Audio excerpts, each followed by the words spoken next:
Hi, my name is Nick Mattson. I am running for City Council of Atascadero in 2020 and wish to serve the city from 2021 to 2024. So for this video, I wanted to go over my support for law enforcement and fire and emergency services. Those are an utmost priority in my campaign. I only have three things. That's law enforcement and public safety.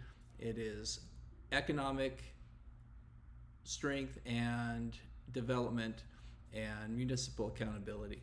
So having a safe and secure community is first and foremost, especially in these trying times when things can seem to go south very quickly. It really is all about leadership. And a city that has strong leadership tends to be a city that maintains through some civil disturbances with the leadership that can connect with the community and prevent things from going south. Some cities cannot do this. Their leadership is not competent, and even in our local communities here on the Central Coast, some communities leadership is not competent to make sure that they are addressing people's needs so that things do not go south. And law enforcement and fire and emergency services are there to protect our citizens. So they are people that need our support, both morally, emotionally, and physically, and audibly. And they need to hear it. We need to appreciate them. They work very, very hard. They work long hours. They work on a thin budget. They are overworked, and they are handling some of the toughest jobs that we have in our community. So they deserve our utmost support and respect.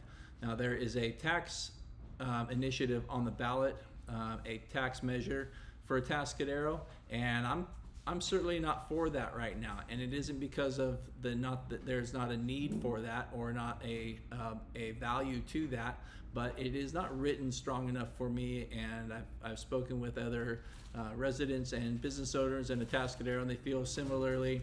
I just don't feel that it was written or presented properly, so it's not going to get the support that I think that it needs to pass on this ballot.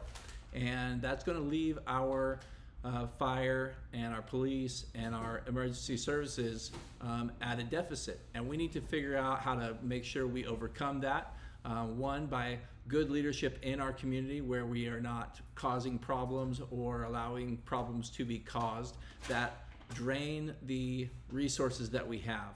If we're already stretched thin, that means we need strong leadership at the city council to make sure that we do not allow problems to become greater than they need to be. We need to be proactive about using our thin resources to prevent issues from getting worse before they become a problem where we need to pour more resources in to stop something we could have stopped with proactive behavior. So we need that kind of planning. One of the things that I'm proud of in my vision and my mission for Atascadero was that in 2016, I saw that there was going to be a problem as we built out the middle school in Atascadero right behind the city hall, and we had an influx on two sides. We had coming in from the high school, coming in from the middle school, coming in from Fine Arts Academy, and converging on the center of our city.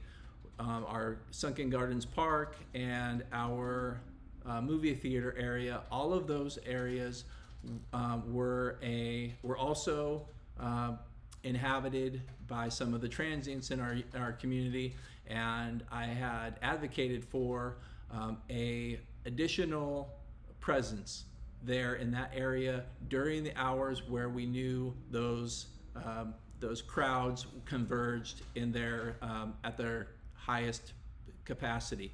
And what we saw in 2019 was that whole area had devolved and become a place of mischief, become a place of drug use, become a place where problems were created for the visitors to the park, for the people who were just walking around. One of the businesses in that downtown area posted to his Facebook page saying, "Parents, do not let your children come down here. It is not safe for them. There is drug use, there is vandalism, there is just outright, small pocket of anarchy." It all could have been mitigated, but it was ignored, and I want to be that voice on the council that makes sure that we are being proactive so that we do not drain our resources and have to overcompensate with a thin budget when it's possible that this tax measure will not pass and we won't have the funds there available. If the tax measure does pass and we do have the money to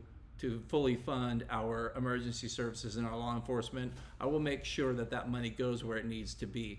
We can't have a leadership in our community that all of a sudden gets a big tax revenue income stream and has the same mind that allowed a downtown area of our community, one where we just invested hundreds of thousands of dollars in a new bridge, that just became a target for mischief and miscreants. These are situations that can be mitigated through proactive behavior and not reactive. And so as a member of the city council, I will make sure that whatever resources that we do have are going appropriately to address issues and be effective in their results so that we can get through whatever we need to get through as a community and have a safe and secure and stable community that outside businesses and new innovative inventors, people who are going to start up new industries can look at our community and see why they would want to move to Atascadero, invest in Atascadero, and be a part of something great in Atascadero because we have the proper leadership it takes to run a city the right way. And as a city council person, I will be that for you. I will make sure that this city is run as effectively and efficiently to the goals that best suit the entire population of our community, from business owners to visitors to residents, young and old, and everybody gets to feel safe wherever they are in our city. That would be my goal, and I would do that through a great support for the right actions of our police force and our fire and our emergency services. So vote for Nick Mattson on the 2020 ballot in November, and make sure that you are investing in the best Atascadero you can possibly get.